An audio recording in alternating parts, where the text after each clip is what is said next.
Cintia Álvarez les saluda y en esta ocasión voy a presentar este espacio a nuestro patrocinador Diamante Vestel, quien nos hablará sobre las 5 reglas de conexión segura a la nube. Doy la bienvenida al maestro Alejandro Jiménez Luis, director de producto Vestel. Adelante, maestro, bienvenido y lo escuchamos. Buenas tardes, muchas gracias. Gracias por estar en esta sesión. Ya es una sesión en una hora después de la comida, entonces igual y es un poquito más complicado luego, pero pues la idea es platicar un poquito sobre temas que tienen que ver más con seguridad. La presentación como tal le pusimos 5 reglas que debemos de seguir, pero creo que la realidad es que vamos a hablar de muchas más al final, porque es muy difícil que simplemente siguiendo 1, 2, 3, 4, 5 reglas estemos completamente seguros. En los últimos 18 meses hemos visto una adopción de tecnologías mucho más allá de lo que nosotros hubiéramos pensado en más de 18 años. Es impresionante la cantidad de cosas que hemos cambiado en esta temporada en la que empezó la pandemia, y en general todas las instituciones, las empresas, nosotros mismos en nuestros hogares hemos tenido que hacer uso de herramientas que no teníamos pensado hacer. Esto ha hecho cambios muy, muy fuertes en todas nuestras estrategias, en todo lo que hacemos normalmente, y finalmente pues va hacia una situación en la cual tenemos que tomar previsiones para temas muy, muy críticos en cada empresa y en este caso en cada escuela. El sector educativo ha enfrentado un reto sin precedentes. No tengo mucho que platicar al respecto, todos ustedes lo saben. Miles de millones de estudiantes a nivel mundial tuvieron que trasladarse de una aula tradicional, que era el método como siempre hemos estado tomando clases todos, a tomar clases por medio de dispositivos electrónicos.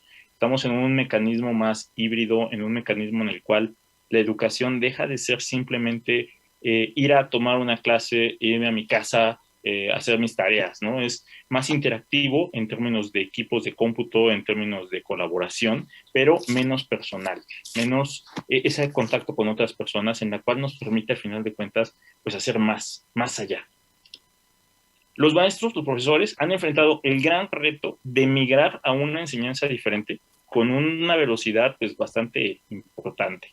Lo que nosotros veíamos antes como una alternativa al estudio, a la educación, y que, bueno, personalmente me tocó muchas veces hacerlo pues ya hace más de 10 años. Empezábamos, hacíamos como los primeros estudios en línea, y pues nos costaba un poco de trabajo porque ni el internet era tan rápido ni teníamos todas las herramientas de colaboración. Ahorita que ya las tenemos, pues ha sido una oportunidad interesante el poder aprovecharlas en esta situación de pandemia en la que hemos estado viviendo. Algo muy importante es que al final de cuentas nosotros lo que estamos haciendo es uso de herramientas tecnológicas, pero para poder cubrir ese contexto que es prácticamente fuera de lo que estábamos acostumbrados, fuera de lo normal, digamos. La pandemia nos ha enseñado que para aprender no es necesario estar todo el tiempo en un aula, ¿sí? No es necesario estar permanentemente yendo en el tráfico hasta una escuela, no es necesario que estemos metidos en un aula. Y del lado de los profesores, pues no es necesario que estén todo el día dando clases presenciales, ¿no? Pueden dedicar mucho tiempo a ciertas situaciones adicionales que se necesitan, como que los estudiantes pues se dediquen más directamente al autoestudio. La educación superior es uno de los sectores más afectados por la pandemia, de acuerdo a diferentes estudios. De hecho, los dos sectores que se ven más afectados a partir de que comenzó la pandemia son, por un lado, la parte de hospitalidad, ¿sí? Hoteles, etcétera, y por el otro lado, la parte de educación superior. Estamos hablando de que un 83% de todas las instituciones tuvieron una afectación de alguna forma. Esto es de acuerdo al estudio que realizó PwC hace algunos meses. En el 2023, por otro lado, estamos futureando un poquito, se espera que más de 23,000 millones de dispositivos de diferentes tipos estarán conectados en Internet, de alguna forma. Estamos hablando de que por lo menos toda la gente que hoy en día está conectada a Internet, como nosotros, tenemos por lo menos 4 dispositivos constantemente conectados. Si hablamos tal vez de un celular, hablamos de una computadora, de una tablet, de una laptop, de una Smart TV, etc. De pronto, cuando nos demos cuenta, pues estos 23,000 millones de dispositivos incluso pues, se van a quedar cortos contra lo que va a estar sucediendo en todo el mundo.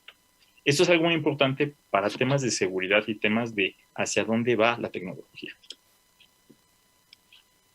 Por otro lado, todas las empresas están adoptando modelos híbridos, modelos de trabajo híbridos, digamos. Yo creo mucho que sí, por un lado es la parte del trabajo híbrido, como desde el punto de vista de la empresa, de la escuela, pero si pensamos en el empleado, si pensamos en el profesor, si pensamos en el estudiante, pues también empezamos a ser personas híbridas en términos de nuestras actividades.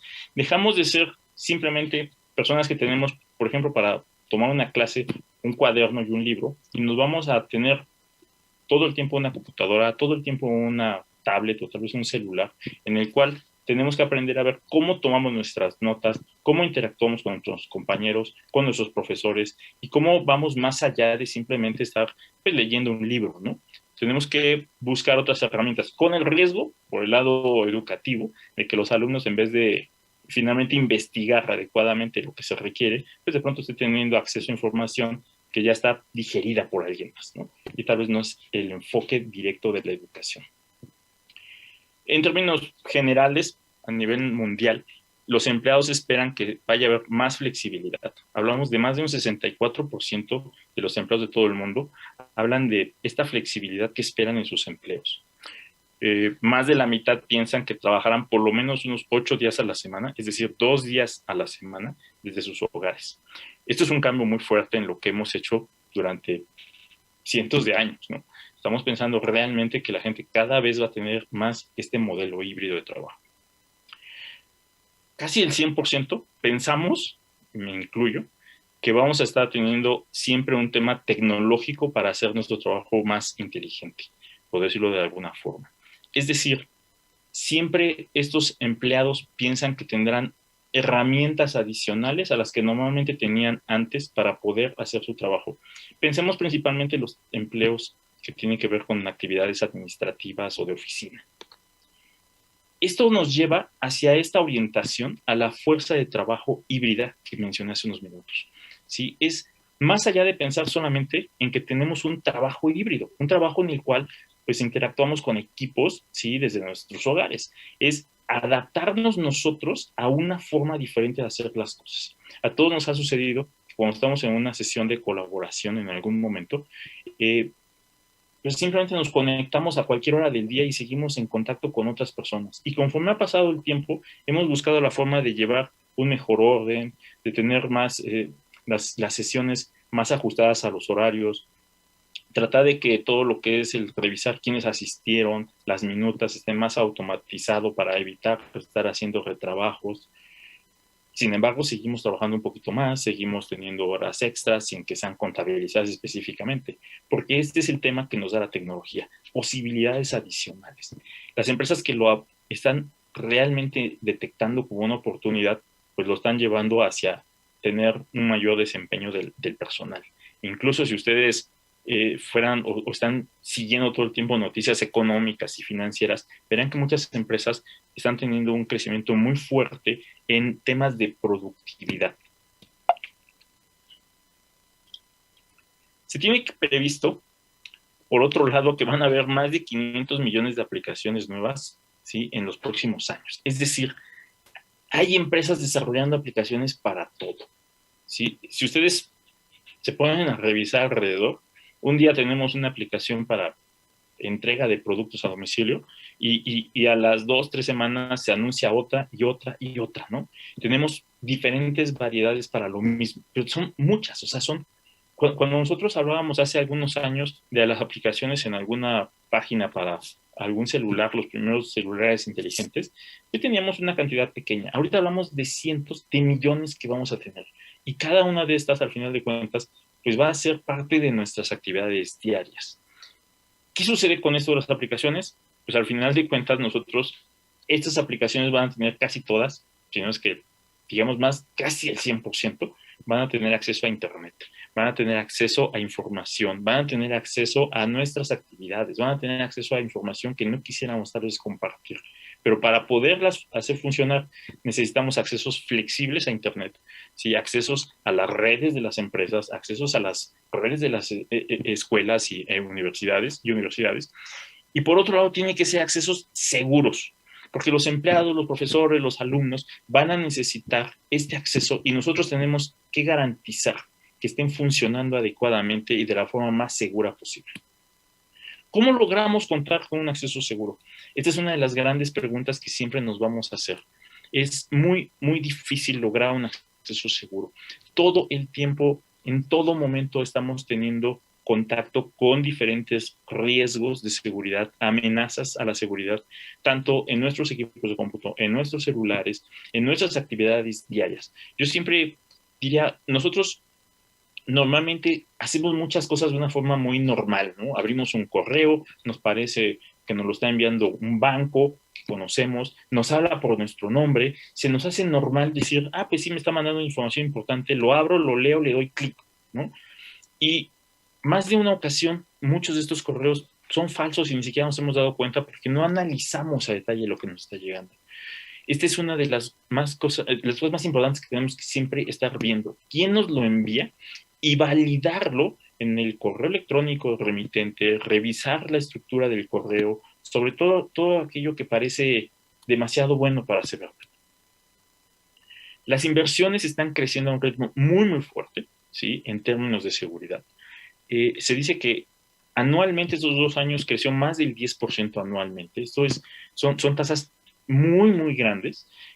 Cuando hablamos de esto a nivel mundial, son miles de millones de dólares invertidos en seguridad, porque la seguridad está siendo uno de los temas críticos en todas las organizaciones.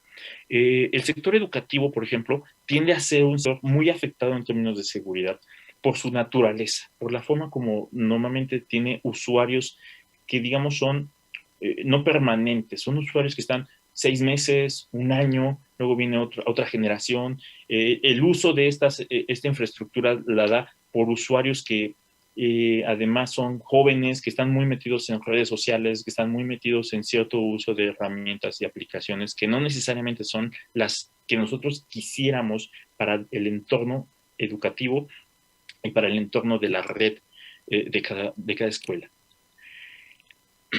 Por otro lado, pues también nosotros queremos llevar toda nuestra información a lugares en donde esté más segura, o al menos pensamos que es más seguro, ¿no? Entre ellos, pues las nubes públicas. Nosotros llevamos estas aplicaciones a ir hacia la nube, porque al final de cuentas también las capacidades de cómputo que tenemos llega a un punto en el cual están limitadas, ¿sí? Cada vez es más difícil tener la capacidad suficiente para tener toda la información, todas las aplicaciones. Recuerdo hace algunos meses platicando con el director de tecnología de una universidad, me decía que estaban usando un servidor para una aplicación, un LMS, y su mayor temor era que el día que empezaran las clases ya formales en línea, estábamos en un periodo vacacional, me decía que tal vez no alcance, ¿no? Hablaban de 5,000 usuarios simultáneos y no habían probado la plataforma exactamente para esos 5,000 usuarios. Entonces, solución, llevarlo a la nube, ¿sí? Esto es una de las formas como podemos tener, al final de cuentas, nuestra información en un lugar que aparentemente es seguro, ¿sí? Que puede crecer o decrecer a nuestras necesidades y nos puede ayudar para que al final de cuentas administremos todas las aplicaciones que estamos requiriendo en nuestras escuelas. Sin embargo, hay parámetros de seguridad que tenemos que considerar, porque aún en las nubes, la parte básica de seguridad nos la da la nube, pero el control que nosotros debemos de llevar para darle más seguridad realmente es un control nuestro. Y es uno de los temas que siempre debemos de considerar cuando vamos hacia las nubes. Es interesante que ustedes sepan que más del 90% de los inicios de sesión que se registran en todo el mundo son intentos de hackers por entrar a organizaciones, a servidores, a redes protegidas, a cualquier tipo de dispositivo que ustedes se imaginen que está en las redes. Esto es un tema crítico siempre. Les muestro, por ejemplo, aquí un caso. Este es un servidor, un log de un servidor de 4 minutos solamente. En 4 minutos hubieron intentos de 5 IPs diferentes, que 1, 2, 3, 4, 5 con la de arriba. 5 IPs diferentes intentaron entrar a este servidor utilizando como usuario la palabra que normalmente usamos en los servidores para el directorio raíz, que es root. Y uno más, un intento adicional, utilizando otro usuario. Imagínense si esto lo multiplicamos por 24 horas al día durante todo el mes. En una de esas, se me ocurrió poner un password muy sencillo, ¿no? Ya saben, esos tipo 1, 2, 3, 4, 5, 6, 7, 8, ¿no? Y al final de cuentas eso permitiría que la gente lograra penetrar a mi red. Entonces, hay a nivel mundial este riesgo y hay gente haciéndolo todo el tiempo. O sea, hay gente que solamente se dedica a esto. Hay equipos de cómputo, servidores programados para hacer esto. Por otro lado, aparte de este tema de que vayan a hackearnos directamente, pues hay muchas amenazas diferentes. Hay ciberataques dirigidos hacia servidores que pueden estar alojados en una nube o pueden estar físicamente en nuestras instalaciones, ¿sí? Hay gente y empresas dedicadas a temas de explotación de vulnerabilidades. Se esperan incrementos muy fuertes, ¿sí? Relativos a crímenes en los cuales te piden pago con criptomonedas, por ejemplo, ¿no? Porque es un mecanismo que permite un intercambio, ¿sí?, de dinero, al final de cuentas, con un anonimato que al final de cuentas permite que esto se dé sin ningún problema para ellos, ¿no? Ataques de DDoS, ¿no? A la orden del día. Se han reportado todo el tiempo ataques en las instituciones más grandes que ustedes se imaginen. Y todo esto se mantendrá creciendo. O sea, no hay por ahí ninguna estadística que hable de crecimiento. Todas hablan de que seguirá creciendo, porque al final de cuentas es un negocio, ¿sí? Un negocio para este tipo de gente. Cuando nosotros hablamos ya de términos de seguridad de instituciones, debemos de pensar en algunos puntos que son muy importantes. Uno es, siempre debemos de empezar con una estrategia para conectarnos de forma segura. O sea, yo sé que a veces suena como, bueno, pues si me está diciendo que tengas una estrategia, pues sí, ya lo sé, ¿no? O debería yo tenerla, pues ya lo sé que voy a tener una estrategia, pero ¿cómo empiezo? Bueno, lo primero es por definir que lo hagamos, o sea, empecemos a pensar qué tenemos que hacer para crear esta red segura, para crear una institución segura, para dar los elementos a nuestros usuarios que sean seguros, ¿sí? En términos de nuestras redes internas, en términos de servicios en las nubes, en términos de cualquier tipo de aplicación. Cuando hablamos de nubes, por ejemplo, hablamos de servidores tal vez, pero también hablamos de aplicaciones, ¿no? Mucha gente tiene aplicaciones en las nubes como un correo electrónico y a veces la gente sigue teniendo los malos hábitos que tenía cuando lo usaba en un servidor local. Puntos que tenemos que ver siempre. Uno es la conectividad. Tenemos que asegurar la conectividad. Nosotros no podemos pensar en tener una red segura cuando tenemos Wi-Fi, por ejemplo, con access points abiertos o con mínimos niveles de seguridad. Por otro lado, los usuarios. ¿A quién le estamos dando el acceso a nuestros servidores, a nuestras aplicaciones, a nuestros servicios? ¿A quién? Porque nosotros podemos tener estudiantes, podemos tener profesores, podemos tener visitantes, ¿sí? Necesitamos saber exactamente quiénes son y qué perfiles tienen. Un ataque interno dentro de la institución es difícil tener, pero es muy común tener ataques en las universidades de fuera, ¿no? Por la naturaleza misma de las universidades, sobre todo entre más grandes sean. El tipo de dispositivos y equipos que vamos a estar conectando. No es lo mismo tener puras computadoras que tener computadoras, smartphones, cámaras de vigilancia, sensores, etcétera, ¿no? O sea, cada dispositivo tiene sus propias reglas. Algo que mucha gente no sabe es que en muchas ocasiones compran una cámara de vigilancia, por ejemplo, y llegan y la montan en su casa, llegan y la montan en su escuela, llegan y la montan en cualquier lado, y no se fijan en los niveles de seguridad que tienen, y se queda algo abierto, ¿no? Existen en el mundo cientos de miles de cámaras de vigilancia abiertas, y hay páginas web dedicadas a buscarlos. Y entonces ustedes pueden meterse a estar viendo cámaras de vigilancia que están en Japón, ¿no? Abiertas, porque nadie se preocupa por ponerles algún tipo de seguridad. Entonces tenemos que saber qué dispositivos tenemos y tenemos que tratarlos igual que cualquier otro usuario. Por otro lado, las aplicaciones. ¿Qué aplicaciones estamos utilizando? ¿Qué aplicaciones le damos a nuestros usuarios para que utilicen? ¿O qué aplicaciones tienen permitidas utilizar cuando hablamos de dispositivos que son de la empresa o de la institución? ¿Qué comportamiento tienen nuestros usuarios? este es un punto que a veces es complicado, pero la realidad es que en una escuela, un estudiante que está conectado dentro de la escuela, pues debemos nosotros de saber qué comportamiento debería de tener. ¿Sí? Si nosotros pensamos que van a estar viendo todo tipo de contenidos, tiene todo tipo de aplicaciones, pues no vamos a poder controlarlos en algún punto en el que tengamos un problema, un riesgo adicional. Sin embargo, si nosotros controlamos esto, pues tenemos la posibilidad de empezar a limitar el uso para esto.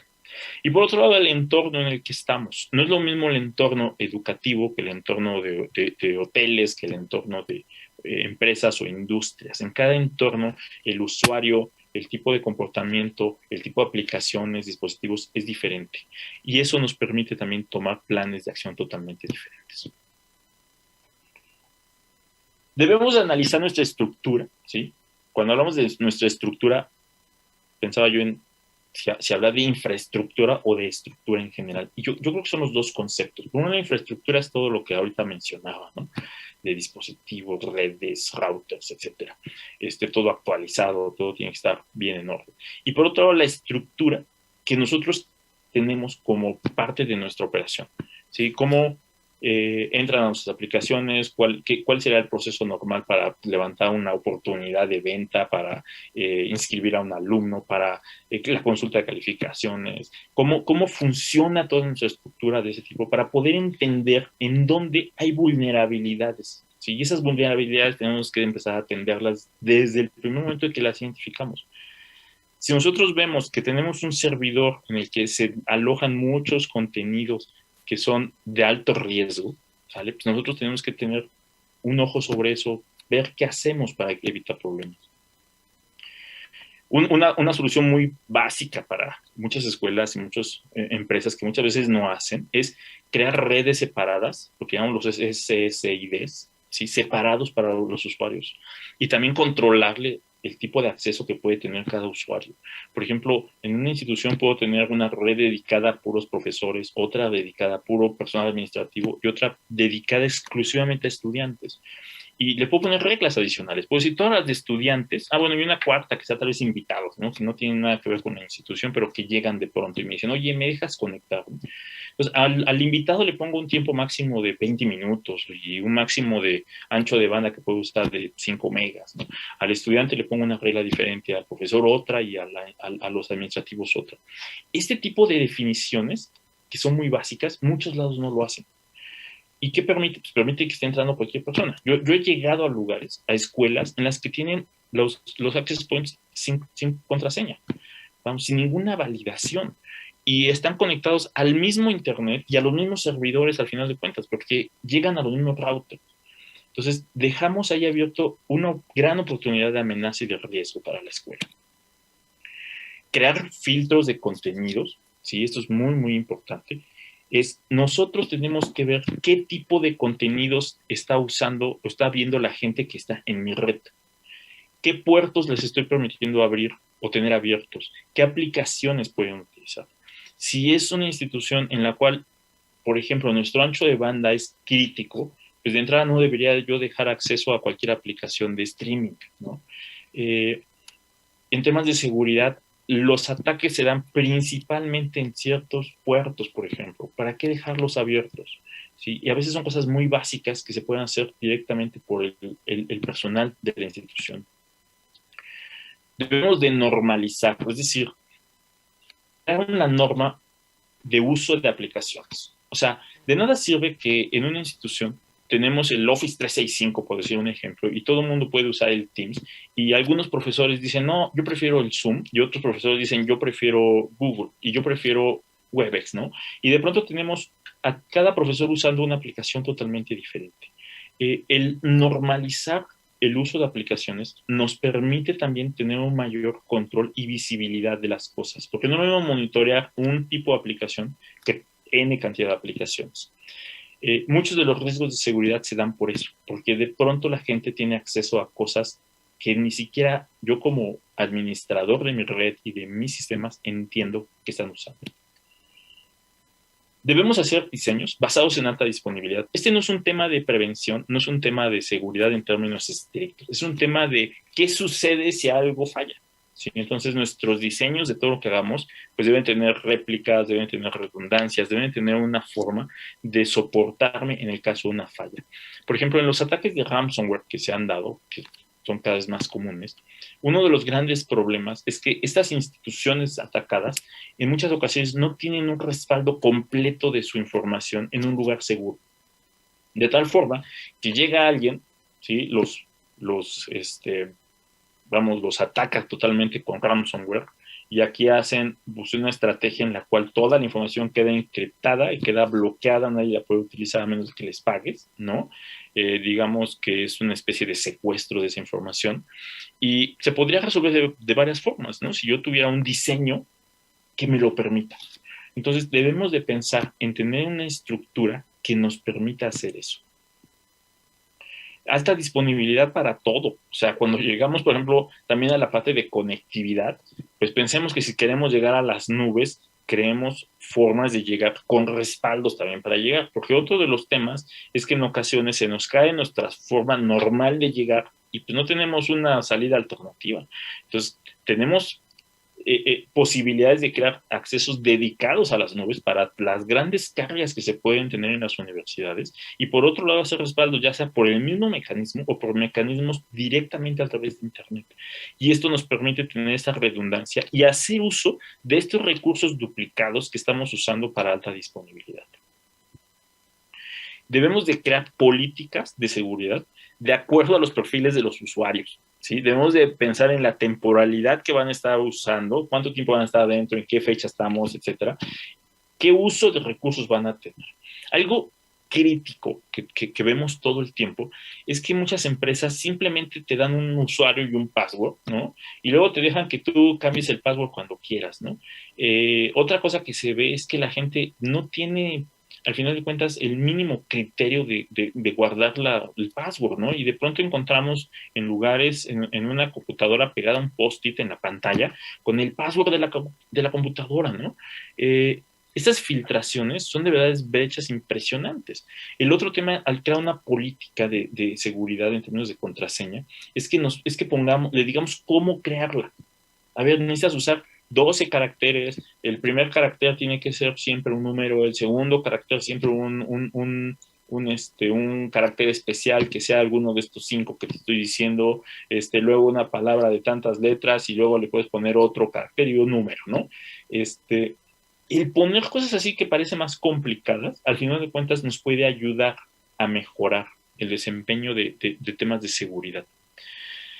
Otro tema importante es que nuestro tema de seguridad, ¿sí? Debe de ir más allá de esa contraseña y de las cercas, ¿sí? Físicas o lógicas que ponemos en nuestros sistemas. Es decir, de nada sirve que yo ponga todas las cercas alrededor de una instalación si en la puerta dejo la llave pegada, ¿no? Entonces, primero la clave, la contraseña, ¿sí? Luego asegurarme de que esté bien protegido todo, que no esté a la vista de nadie nunca, ¿sale? Y luego otras cosas adicionales que necesitamos ir implementando en las instituciones. Por ejemplo, el uso de los directorios activos. Muchas empresas no lo ven. Este es un producto o un servicio que se encuentra en las nubes. ¿Sí? Es un servicio totalmente de nube pública, en el cual yo creo mi directorio de todos los usuarios, un directorio único, con un solo usuario, una sola contraseña, y con puedo ir controlando N cantidad de aplicaciones que lo permitan. Entonces, un mismo usuario, en vez de tener 10 contraseñas, tiene una contraseña, ¿sí? Aquí es uno de esos puntos en los cuales menos es más, ¿sí? Es tener menos contraseñas, menos usuarios es más seguro. Porque evitamos esto de los post-its. Una de las razones por las cuales la gente los anota es porque de pronto tienes 50 aplicaciones y en cada aplicación tienes que poner un password. Otro tema importante, y yo les preguntaría a todos ustedes, ¿quiénes usan factores de autentificación multifactorial? Digo, es un término medio, MFA le llaman, también se le conoce como doble autenticación. ¿Cuánta gente los usa? ¿Sí? Hay aplicaciones hoy en día que nos obligan a usarlo, ¿sí? Y consiste simplemente en que yo entro a una página, por ejemplo, un banco, pongo mi usuario, mi password, y por SMS me llega un numerito y ese numerito lo tengo que meter en la pantalla, ¿no? Hay otras formas de hacerlo. Hay aplicaciones que pueden estar ligadas a mi celular, en el cual a través de la aplicación me dice, ¿estás de acuerdo que con este acceso? Le doy sí y ya me permite entrar en tiempo real comunicándose las aplicaciones. Hay muchas formas como lo hacen. El tema es que le agregamos una capa de seguridad a nuestras contraseñas y a nuestros usuarios y por lo tanto a nuestra infraestructura, a nuestra información. Algo importante es centralizar el control de estos dispositivos. Esta es una práctica que personalmente no me gustaba, o sea, como usuario. Lo he pensado muchas veces, no me gusta que alguien sepa que tengo mi celular y me lo estén controlando remotamente, las aplicaciones que le puedo instalar, las que no puedo instalar.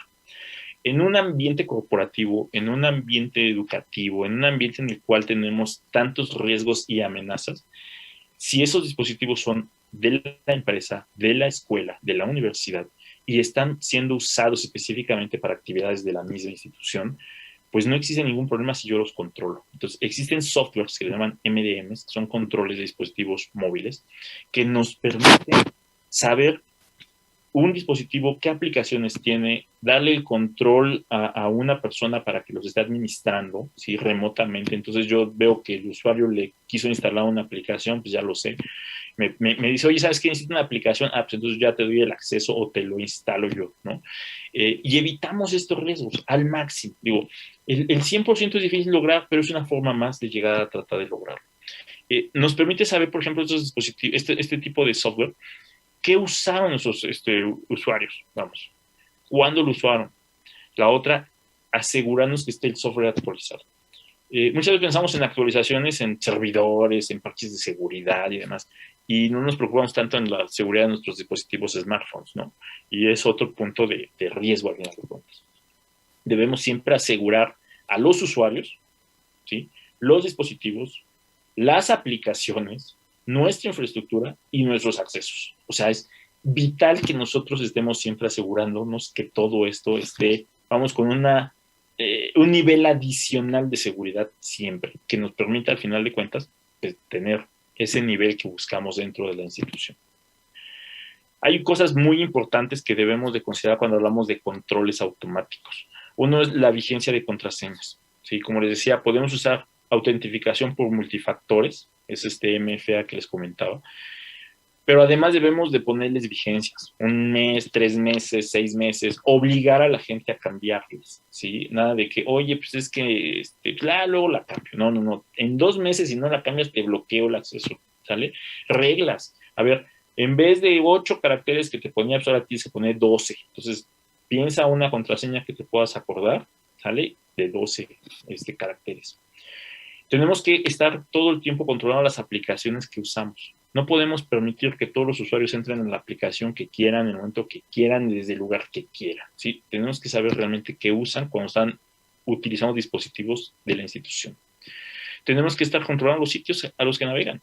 ¿Sí? Al nivel de decir, a ver, oye, todos este tipo de sitios están bloqueados. Anteriormente se bloqueaban sitios que todos sabemos, ¿no? Contenidos de adultos, chats, ese tipo de cosas.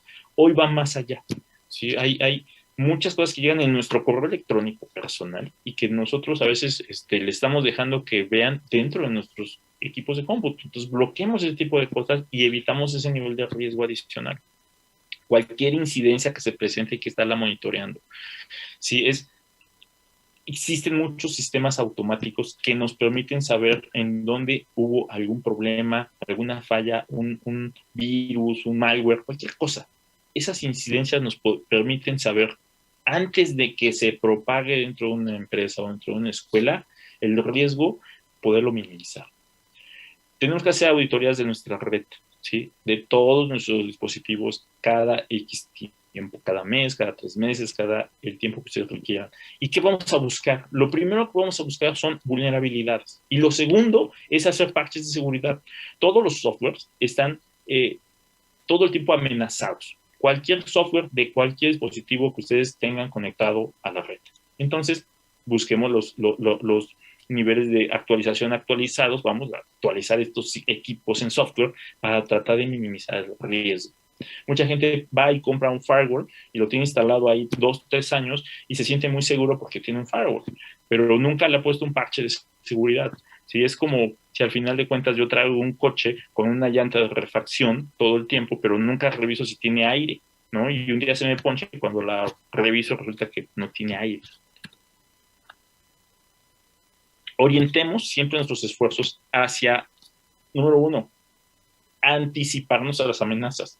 La única forma de anticiparnos es yendo a ver qué tenemos antes de que algo suceda. Cuando ya sucedió, el riesgo que teníamos, sí ya está en un punto rojo, sí ya en ese momento vamos a estar corriendo para resolver cosas.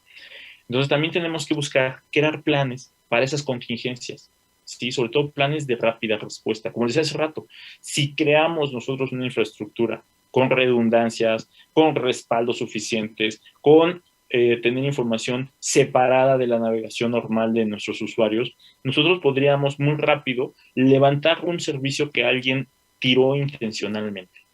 Esto es como las computadoras en nuestros trabajos diarios, ¿no? Si de pronto mi computadora, el disco duro se muere completamente y yo tengo un respaldo en la nube, pues digo, le cargo el disco duro y descargo mi información. Hoy en día, con tantos dispositivos móviles que pueden estar conectados a la nube, la verdad es que a veces perdemos de vista que lo estamos haciendo en forma constante con dispositivos personales. Bueno, hagamos lo mismo con nuestros dispositivos de oficina. Tenemos que tener bien claro los planes y los roles que tenemos que tener dentro de la institución. ¿Sí?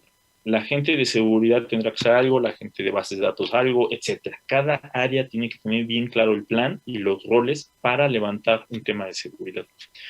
Como les decía, los diseños de alta disponibilidad nos pueden salvar de verdad de muchos dolores de cabeza, de problemas incluso económicos con este tema de los hackeos que se han dado tan fuertes.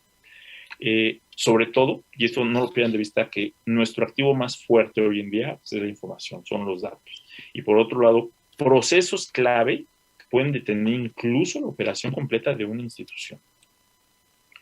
No olvidemos los puntos siguientes.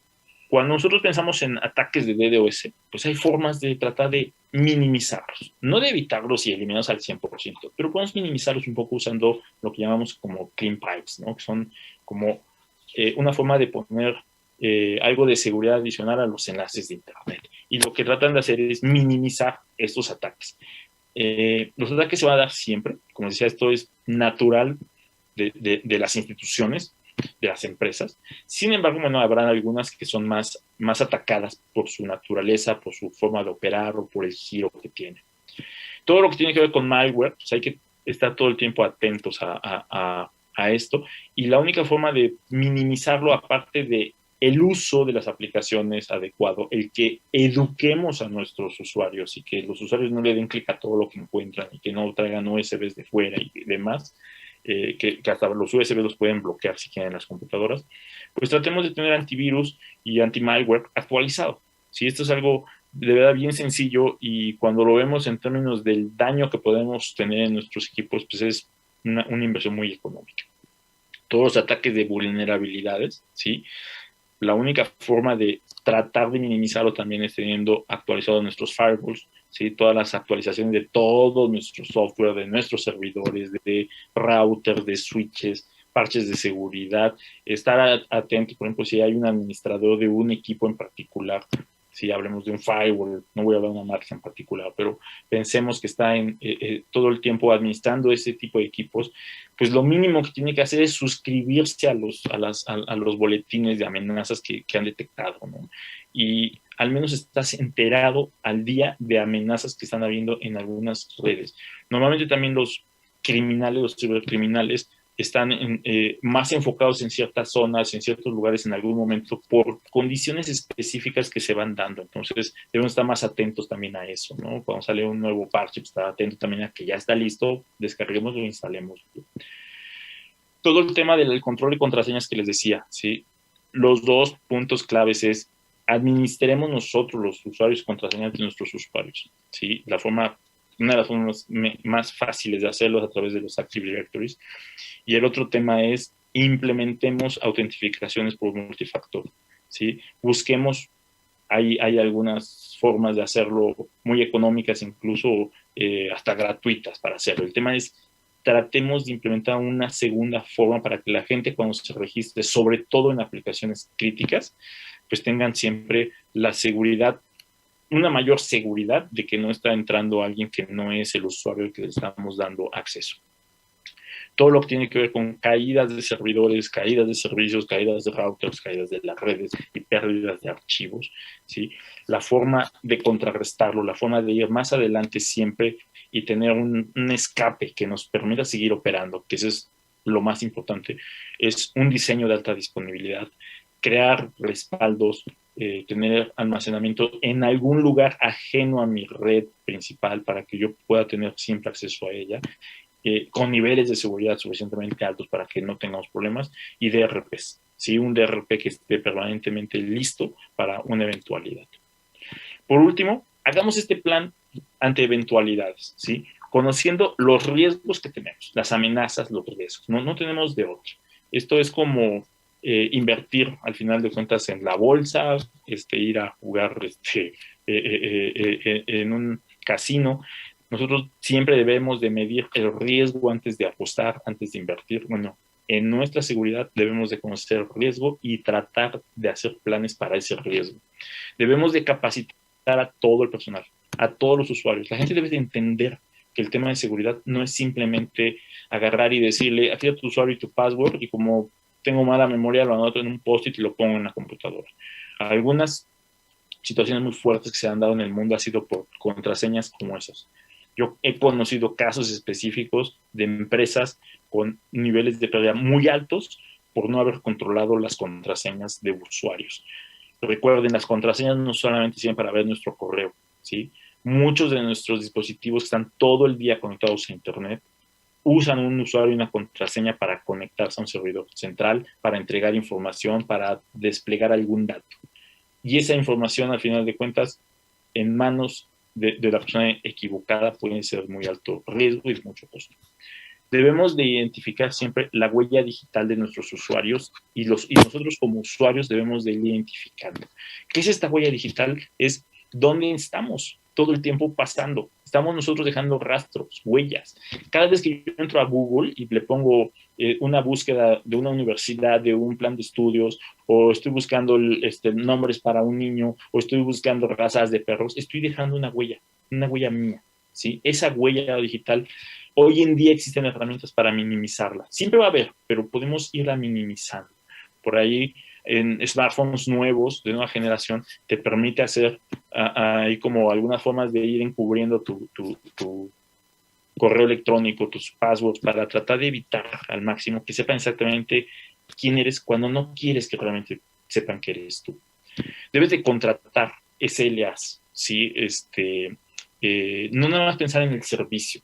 Los SLAs son acuerdos que te da una empresa, por ejemplo, un operador como Vestel, en el cual te dice, oye, pues tienes tu internet dedicado con esas características, y el SLA es qué nivel de servicio espero tener en el mes, por ejemplo, ¿no?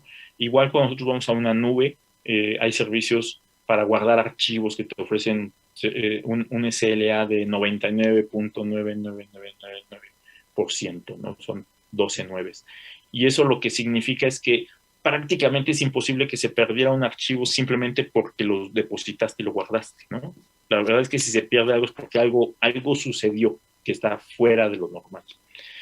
Y por último, y es tal vez el punto más importante para muchas instituciones, y es una de las cosas que menos cuidamos, es que nos asesoremos e implementemos todo lo que hemos platicado con expertos, con empresas que tengan realmente niveles de experiencia mucho más allá de lo que nos puede dar a veces el proveedor que nos trae las computadoras y es el que las limpia y luego las vuelve a colocar, ¿no? Necesitamos a alguien que sea realmente experto. Empresas como las grandes empresas de telecomunicaciones, nosotros manejamos centros dedicados a temas de seguridad, que le llamamos un SOC, por ejemplo. Y es un centro en el cual tenemos gente dedicada nada más a esto, a temas de seguridad. No nos dedicamos a otra cosa, tenemos otras cosas, pero esa gente se dedica a seguridad. Si ustedes tienen la confianza de un del apoyo de alguien que les esté diciendo realmente cómo hacer las cosas, identificar las vulnerabilidades por ustedes, guiándolos en los mejores equipos, apoyándolos en temas de parches, en temas de todo las mejores prácticas de seguridad, pues ustedes siempre van a tener la confianza de que van a tener un mayor nivel de seguridad. No podemos, nadie puede garantizar el 100% de la seguridad, ¿sí? Pero sí podemos llegar a niveles mucho más altos, como estos SLAs que les comento. Les agradezco mucho el tiempo y pues la verdad es que es una plática que nos podría llevar mucho más tiempo. La verdad es que es un tema muy interesante, es un tema crítico y es un tema en el que estamos todo el tiempo metidos nosotros. Nosotros hoy en día, sobre todo en el ambiente que hemos estado viviendo, hemos perdido de pronto de vista que el hecho de que hagamos un home office no implica que estamos más seguros. Estamos más seguros para hacer otras cosas, pero tenemos más riesgo de otras, sobre todo las escuelas, las empresas. Porque ahora tenemos, además de estos usuarios que normalmente usan nuestra red, tenemos gente que está en sus casas entrando a nuestra red. Entonces tenemos que buscar niveles adicionales de seguridad para todos ellos. Les agradezco el tiempo y pues si tuvieran alguna pregunta, pues adelante. Hola, buenas tardes, Alejandro. Muchísimas gracias por tu presentación. Hasta el momento no tenemos ahorita ninguna pregunta del público. ¿Quisieras dar un mensaje final? ¿Aún tenemos tiempo? Pues solamente invitarlos a que todos pues nos eduquemos, busquemos un poquito de documentación que tiene que ver con temas de seguridad, acercarnos a empresas que son expertos en el tema. La verdad es que es un tema en el cual no debemos nosotros nunca de parpadear, porque en un parpadeo de verdad se nos va un clic en un correo electrónico y de pronto pues tenemos infectada nuestra computadora. No dejemos nunca de lado que tenemos más o menos 4 dispositivos, cada uno de nosotros todo el tiempo conectados. Y esto pues es un riesgo permanentemente, estamos en nuestro hogar, en nuestra oficina. Creo que por ahí va un poquito el mensaje final y pues les agradezco mucho. Visiten por ahí el stand de Vestel y también pues al final de cuentas si tienen alguna duda más adelante, con todo gusto pues tenemos gente que les puede apoyar en cualquier tema. Muchas gracias.